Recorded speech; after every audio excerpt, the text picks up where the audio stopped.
Bueno, continuamos con nuestro estudio del Apocalipsis. Este ya es nuestro último capítulo. Haciendo una reseña del capítulo 21, hablamos exclusivamente de la Nueva Jerusalén. Y de pronto pusimos en relevancia que la gente que está redimida no va a ir a vivir por la eternidad en el cielo, sino más bien que en la nueva tierra va a estar toda la gente, y la nueva Jerusalén, juntamente con nuestro Señor Jesucristo, descenderán del cielo para estar en la tierra, y eso es relevante. Eso habíamos visto en el capítulo 21 en la clase anterior. Ahora veamos el capítulo 22, nuestro último capítulo, y veamos qué es lo que el Señor Dios pone en nuestro corazón en este capítulo. Dice: después me mostró un río, limpio de agua de vida, resplandeciente como cristal, que salía del trono de Dios y del Cordero. Ahora, en el capítulo anterior habíamos visto que el mar ya no existía más, pero también dimos lo que nosotros creemos que significa el asunto de que no hay más mar. Pero aún aquí vemos un río. Pero solamente nos va a hablar acerca de un río, no va a hablar acerca de océanos ni de muchas otras cosas, sino solamente de un río. Y este río va a salir del trono de Dios y del trono del Cordero, porque el trono de Dios y del Cordero están ahí. Y de ahí van a salir este río de agua viva. Ahora, no debemos olvidarnos también que el apóstol Pablo a los Corintios les dijo, recordándoles el libro del Éxodo, el apóstol Pablo les dice: y todos bebieron la misma bebida espiritual, porque bebían de la roca espiritual que los seguía, y la roca era Cristo. Y nosotros nos vamos a acordar de aquel pasaje de Éxodo cuando el Señor Dios le dijo a Moisés que golpeara la peña de Oreb, y que de ahí, de esa roca, de esa peña, va a salir agua. Pero el apóstol Pablo dice que esa peña no se quedó estática, sino que esa peña les seguía, esa roca les seguía. Porque si nosotros vemos a partir de eso, el pueblo de Israel ya no va a quejarse nunca más acerca de que no tiene agua, porque desde que salieron se quejaban de eso, que se van a morir de sed y que por qué les sacaron de Egipto. Pero desde ahí en adelante no va a haber ninguna queja más acerca del agua, porque el apóstol Pablo le dice a los corintios que esa roca de la cual fue e hirió Moisés para que saliera agua, esa roca que era Cristo, esa roca le seguía. Y ahora en el libro del Apocalipsis vemos que del trono de Dios y del trono del Cordero, es decir, de nuestro Señor Jesucristo, sale agua, y un río de agua viva. En el 22:2 dice: en medio de la calle de la ciudad, y a uno y a otro lado del río, estaba el árbol de la vida, que produce 12 frutos, dando cada mes su fruto, y las hojas del árbol era para la sanidad de las naciones. Esta es la nueva Jerusalén que desciende del cielo, y ahora vemos que el trono del Señor Dios está ahí, y que desde ese trono del Señor Dios va a salir un río de agua viva, y que en esa ciudad, que es la ciudad de oro, y por el río que va a salir, el río, en medio del río va a estar este árbol de la vida. Y nos acordamos del Edén, y nada más nos toca decir y sacar como conclusión que el asunto de la creación empezó en el Edén, y el Señor Dios puso en el Edén al hombre y a la mujer, y ahí estaba el árbol de la vida, que no echaron mano a ese árbol de la vida, más bien echaron mano a otra cosa que les iba a dar supuestamente sabiduría. Y ahora, en el fin de todas las cosas, en el libro del Apocalipsis, en el fin de todo, vamos a ver que en esta nueva Jerusalén está en ese árbol de la vida, está ese árbol de la vida. Y no solamente va a tener las hojas que van a ser para sanidad de las naciones, sino también el fruto, que es vida también. Ahora, no se olviden que en el libro de Hebreos nos habla de muchos héroes de la fe. Y estos héroes de la fe vivieron en esa época en la cual el Señor Dios los llamó para formar parte de un pueblo, y que ellos tenían otra mentalidad, que no podemos decir se conformaron, sino que no tenían como base principal, como fundamento principal, el asunto de llegar a un lugar que el Señor Dios les dijo aquí en la tierra, sino que en su corazón y en su mente tenían algo superior. Uno de los ejemplos es Abraham, otro también es Moisés. Y si ustedes leen de Moisés, tiene el mismo pensamiento. Pero Abraham, el Hebreos 11:10 dice: porque esperaba la ciudad que tiene fundamentos, cuyo arquitecto y constructor es Dios. Eso tenía en el corazón Abraham, y eso era lo que le movía a permanecer en la fe. No solamente el lugar que Dios le había dicho es: aquí van a estar tu pueblo y aquí va a estar tu descendencia, y yo les voy a dar esta tierra. Porque eso le había dicho el Señor Dios a Abraham: sal de tu tierra, de tu parentela, a un lugar que yo te voy a dar, para que ahí se forme tu nación. y haré una nación grande y esa nación va a ser de bendición a los pueblos. Pero Abraham tenía en la mente algo muy especial, algo muy diferente, que era aquella ciudad no construida en esta tierra, sino hecha por manos del mismo Señor y Dios. Y no habrá más maldición, y el trono de Dios y del Cordero estará en ella, y sus siervos le servirán, y verán su rostro, y su nombre estará en sus frentes. No habrá allí más noche, y no tienen necesidad de luz de lámpara ni de luz del sol, porque Dios el Señor los iluminará, y reinarán por los siglos de los siglos. Ahora mire, el que va a ver su rostro. No se olviden que en Mateo, el Señor Jesús en las bienaventuranzas dijo que bienaventurados los limpios de corazón, porque ellos van a ver al Señor. Y ahora, aquí en esta nueva Jerusalén, en el trono que están el Señor Dios y el Señor Jesús, dice que vamos a ver el rostro de Dios. Y no es porque seamos limpios de corazón, porque nosotros hemos hecho algo para poder hacer eso, sino más bien porque hemos creído en la salvación de Jesús. Y es por eso que el corazón nuestro ha sido cambiado y transformado. Y es por eso que nosotros vamos a poder ver el rostro de nuestro Dios. Ahora también dice que no va a haber luz, no hay sol.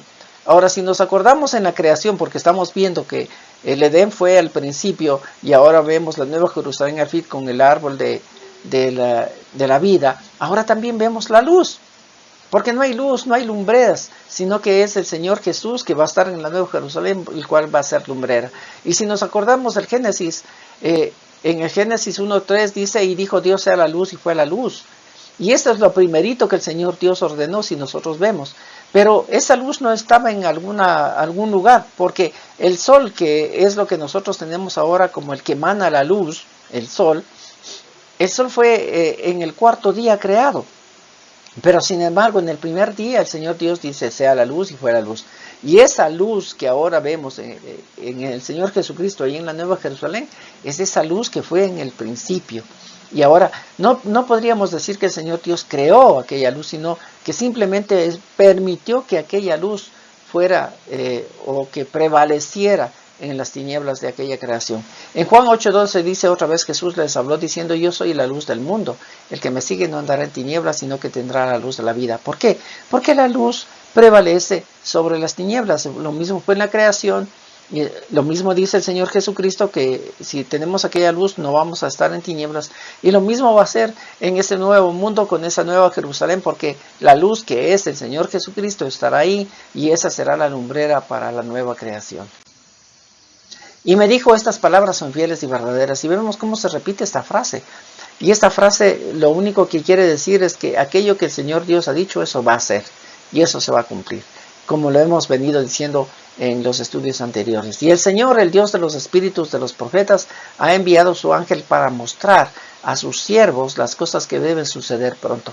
Y mire, nada más le envió para que Juan escribiera este libro y este libro diera a conocer a todas las personas a partir de la escritura de Juan, desde ahí en adelante todas las personas. Y esta frase que va a suceder pronto, imagínense, está desde el año 70 o 90 que es escrito este libro. Estamos ya en el 2025, pero sin embargo estas palabras vuelven a ser en nosotros una fuente de esperanza. Sucederá pronto. He aquí vengo pronto, dice el Señor, bienaventurado el que guarda las palabras de la profecía de este libro. Y este es un versículo clave también para mí. Porque no solamente que el Señor Jesús viene pronto, sino que aquí nos da un consejo para permanecer. No se olviden que el asunto es vencer también. No solamente es creer en el Señor Jesucristo, sino que si seguimos en este mundo mientras creemos en el Señor Jesucristo, esa fe debe prevalecer, esa fe debe permanecer. Y ese permanecer en la fe es lo que aquí nos va a decir el versículo 7 del Apocalipsis. Bienaventurado el que guarda las palabras de la profecía de este libro. Entonces, ¿qué es lo que debemos guardar de profecías de este libro? Porque hemos visto desde el principio todos aquellos acontecimientos que el apóstol Juan a través de el mensajero del Señor Dios le envió y le mostró y escribió. ¿Qué es lo que nosotros deberíamos guardar? Bueno, yo tengo mi opinión personal. Lo primero para mí es que guardemos el mensaje a las iglesias. Y es así como empieza también el libro del Apocalipsis. ¿Por qué? Porque el Señor Dios le dijo a Juan, escribe y manda a las iglesias esto que vas a escribir. Y ahí está toda la variedad de iglesia. Son 7 iglesias. Y en esas 7 iglesias ha estado toda la variedad del cristianismo que ha sido antes, que es ahora y me supongo que va a ser después hasta la venida de nuestro Señor Jesucristo. ¿Y qué es lo que debemos guardar en nuestro corazón de esta profecía? Bueno, miren, aquí en las 7 iglesias tenemos a dos, única y exclusivamente a 2 de las 7 iglesias, en las cuales el Señor Jesús les elogia y no les dice ninguna cosa negativa. A Esmirna, la iglesia de Esmirna dice que ha visto sufrimiento, que ha visto su pobreza, aunque dice el Señor Jesús, ustedes son ricos. Sin embargo, no hay una riqueza material, porque son pobres. Por eso el Señor Jesús dice que ven sus sufrimientos y su pobreza. Son pobres. A más de eso dice que hablan mal de esta iglesia, hablan mal de ti y serás metido en la cárcel y sufrirás por 10 días. Eso es las cosas positivas que el Señor Dios dice a esa iglesia de Esmirna. Y en medio de todo esto, el Señor les dice, ustedes son ricos. Pero es raro, ¿por qué les dice que son ricos? Si viven en sufrimiento, viven en pobreza, les van a meter en la cárcel y todo. ¿Por qué dice que son ricos? Por su fe, porque a través de aquello su fe permanece, su fe se hace más fuerte y a través de la fe tienen el gozo y sus ojos, como habíamos visto con Abraham, sus ojos puestos en el galardón, en la nueva Jerusalén y no en las cosas de este mundo que perecen. Por eso el Señor a Esmirna le elogia y no le dice ninguna cosa negativa. Otra de las iglesias positivas es la iglesia de Filadelfia. Dice que aunque tienes poca fuerza, imagínense, es la misma circunstancia, haces lo de mi palabra y no me niegas. Ha sido constante. Los de la congregación de Satanás se arrodillarán para que sepan que te he amado. Y esa es Filadelfia, también con lo mismo. Y como dice que guardemos en nuestro corazón, deberíamos guardar también lo negativo que dice estas cartas a las iglesias. Y las 2 iglesias que el Señor Dios tiene como negativas son Sardis y Laodicea. En Sardis dice en lo negativo, sé que estás muerto aunque dicen que estás vivo. Y esto, para mi forma de ver y como habíamos visto también antes, es la iglesia hipócrita. Aquella iglesia que se muestra como que es activa, como que tiene todos los dones, como que muestra todas las cosas. Pero es única y exclusivamente una iglesia que se muestra a la comunidad. Pero sin embargo, lo que el Señor mira no es lo que se muestra, sino lo que el Señor mira es el corazón. Lo que tienen dentro las personas que forman parte de esta iglesia. Por eso a Sardis le dice, sé que estás muerto aunque dices que estás vivo. Lo que haces no es perfecto delante de mí. Miren, solo son acciones. No se olviden que en el juicio final muchos llegarán y el Señor les dirá que tienen que ir al lago de fuego y azufre y ellos les dirán, pero ¿cómo? Si en tu nombre echamos fuera demonios, en tu nombre hicimos milagros y todas las cosas. Y el Señor les dirá, no les conozco. ¿Y por qué? Porque son semejantes a la iglesia de Sardis. Tienen testimonio delante de la gente que les está mirando como que fueran vivos y activos, pero sin embargo están muertos porque no hacen por amor a Dios, sino por amor a sí mismos y por beneficio a sí mismos. Y la iglesia de Laodicea dice, no eres ni fría ni caliente. Ni fría ni caliente. Dices que eres rico, pero eres desdichado, miserable, pobre, ciego y desnudo. Y es lo mismo que Sardis. Sardis dice que es rica y próspera. Lo mismo Laodicea dice que es rica y todo lo demás. Pero el Señor Jesús dice, no estás ni vivo, ni estás muerto y no eres rico, sino que eres pobre, desdichado. ¿Por qué? Porque Laodicea era una iglesia tibia, ni fría ni caliente, tibia. Hipócrita, las parte a 2 iglesias hipócritas. Y eso es lo que nosotros deberíamos guardar en nuestro corazón, como acabamos de leer en este versículo, porque esto hará que cada uno de nosotros reflexione y mire que las apariencias no son delante del Señor, sino una vida con relación delante de nuestro Señor Dios. Y la segunda cosa que yo pienso que deberíamos tener en nuestro corazón y estar pilas en estos tiempos es el engaño. Porque han salido muchísimos engañando, hay muchísimos. El Señor Jesús dijo en el libro de Mateo 24, miren que nadie os engañe, porque vendrán muchos en mi nombre y harán señales y prodigios mentirosos. Ahora, nosotros hemos visto aquí en el libro del Apocalipsis que va a haber un determinado tiempo en el cual va a venir el anticristo. Pero si nosotros ponemos atención, el anticristo, la única cosa extraordinaria que hace es que una de sus cabezas estuvo herida de muerte y luego sanó. Es decir, si estuvo de muerte, resucitó. Y toda la gente se admiró por esa resurrección, pero después de esto, nada, aunque se le dio autoridad para poder hacer maravillas, pero el libro del Apocalipsis no nos dice mayor cosa en cuanto al anticristo. Pero sí nos da una gran referencia en cuanto al falso profeta, que es la segunda bestia, porque viene como apariencia de cordero, pero habla como dragón. Y este es el que más temor debería dar a la humanidad, porque según hemos visto en las clases anteriores y leemos en el Apocalipsis, este Señor es el que va a hacer que le adoren al anticristo, que hagan una estatua y que se postren y adoren a esa estatua, y va a engañar a la gente para que se ponga una marca. Este anticristo, este falso profeta es peor que el anticristo, y hay que tenerle tanto cuidado a este falso profeta, porque él es el que va a engañar a la humanidad y a permitir que todo esto. Entonces, las cosas que deberíamos tener guardadas en nuestro corazón de esta profecía son aquellas llamadas de atención que el Señor dio a las iglesias, y aquello que nos está diciendo el Señor, que nos pongamos pilas y estemos siempre atentos, porque va a venir alguien que es un engañador. Y en nuestros tiempos existen muchísimos engañadores ya en nuestras iglesias aún. 22:8 dice: yo soy Juan, el que oyó y vio estas cosas, y después que las hube oído y visto, me postré para adorar a los pies del ángel que me mostraba estas cosas.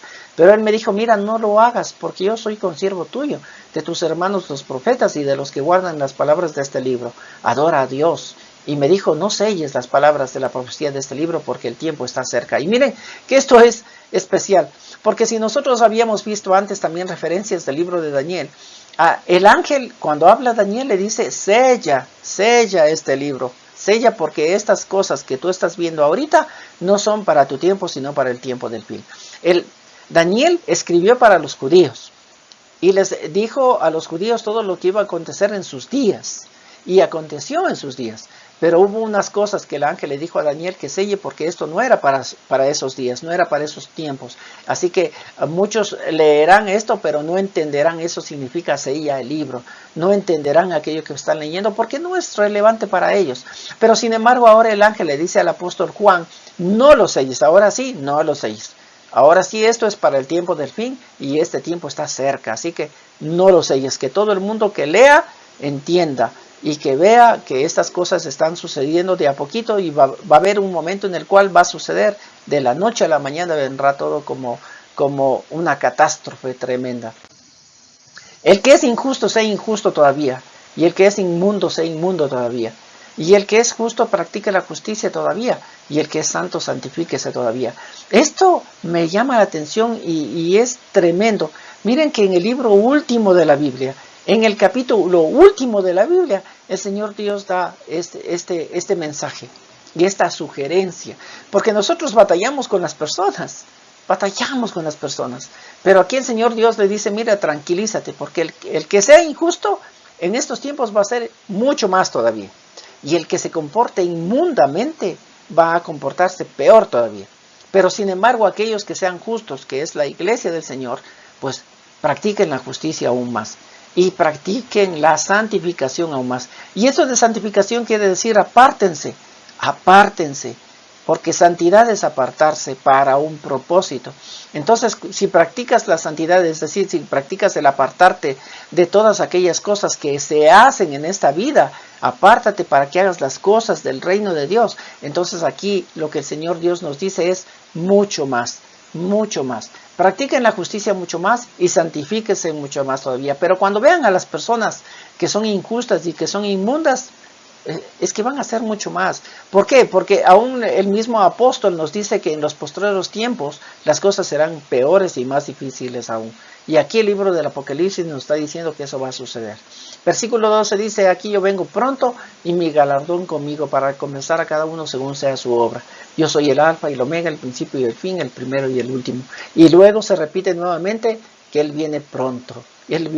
Vamos en el 2025 y no lo hemos visto todavía, pero Él dice pronto, porque de la noche a la mañana puede suceder. Por eso el Señor dijo: como ladrón en la noche cuando uno nadie sabe, Él viene. En el 14 dice: bienaventurados los que lavan sus ropas para tener derecho al árbol de la vida y para entrar por las puertas de la ciudad, que ya habíamos visto en el capítulo anterior, cómo estaba formado aquella gran ciudad, la Nueva Jerusalén que desciende del cielo. Pero no es nuestros actos los que nos van a permitir estar limpios delante del Señor, sino el mismo sacrificio y la misma sangre de Jesús es la que nos limpia, y por ende como somos lavados y purificados a través de la sangre de nuestro Señor Jesucristo, entonces tenemos derecho a ese árbol de la vida. El 15 dice, mas los perros estarán fuera, y los hechiceros, los fornicarios, los homicidas, los idólatras, y todo aquel que ama y hace mentira. Y esto también lo habíamos visto en el capítulo anterior, como nos daba una lista de todas aquellas cosas que se practican como maldad. Pero aquí lo que me llama la atención es que ponen en lo mismo, tanto la hechicería como la mentira, la fornicación como la mentira, el homicidio como la mentira, la idolatría como la mentira, es lo mismo delante del Señor. No es que una es peor y otra es menos, no, están al mismo nivel. La hechicería como la mentira, la fornicación como la mentira, están al mismo nivel. Y eso dice el Señor Jesucristo, que eso no lo va a permitir. El 16, yo Jesús he enviado mi ángel para daros testimonio de estas cosas en las iglesias. Yo soy la raíz y el linaje de David, la estrella resplandeciente de la mañana. Y el espíritu y la esposa dicen ven, y el que oye diga ven, y el que tiene sed venga, y el que quiera tome del agua de la vida gratuitamente. Miren, estas cartas son escritas a las iglesias, por eso el mensaje a las iglesias, así empieza el libro del Apocalipsis. Es una llamada de atención a las iglesias, y es los únicos que van a poner énfasis en esta carta de profecía. Las iglesias, la iglesia del Señor, son las que van a estar ojo a la jugada en los eventos que están aconteciendo, ojo a la jugada cuando aparezca el anticristo, cuando aparezca este falso profeta, van a estar ojo a la jugada. El resto del mundo, como dice la misma palabra y como lo habíamos visto, el resto del mundo van a adorar a esa bestia, van a postrarse con aquella bestia, van a recibir el sello de aquella bestia, y es la iglesia de Jesucristo en el cual el Señor Dios con misericordia está mandando a Juan para que escriba este libro y mande a las iglesias, y es tan relevante en nuestros tiempos también, porque este libro ha llegado a nuestras iglesias también. Dice, yo testifico a todo aquel que oye las palabras de la profecía de este libro, si alguno añadiere a estas cosas, Dios traerá sobre él las plagas que están escritas en este libro. Y si alguno quitare de las palabras del libro de esta profecía, Dios quitará su parte del libro de la vida y de la santa ciudad y de las cosas que están escritas en este libro. Miren, está completo. No le añadan nada, no le quiten nada. Este libro del Apocalipsis y la revelación de nuestro Señor está completa, y eso es todo lo que tenemos que saber. Es todo lo que tenemos que saber. Ahí vienen muchos con muchas cosas que como dice el apóstol Pedro, no solamente son fábulas. Y le añaden un montón de cosas extraordinarias, fantásticas y cosas así. Pero el libro del Apocalipsis tiene lo justo. No hay ni que añadirle ni hay que quitarle. Eso es lo justo que el Señor puso para que cada uno de nosotros supiéramos, la iglesia del Señor supiera y estuviera siempre lista y atenta. El que da testimonio de estas cosas dice, ciertamente vengo en breve. Amén. Sí, ven, Señor Jesús. La gracia de nuestro Señor Jesucristo sea con todos vosotros. Amén. Y nuevamente se repite esta frase, viene pronto. Desde hace 2000 años atrás el Señor Jesús dijo, vengo pronto, y aún le estamos esperando. Como ladrón en la noche. En algún momento que nosotros ni nos demos cuenta, en algún momento se dará. Y eso será el principio de todas las cosas.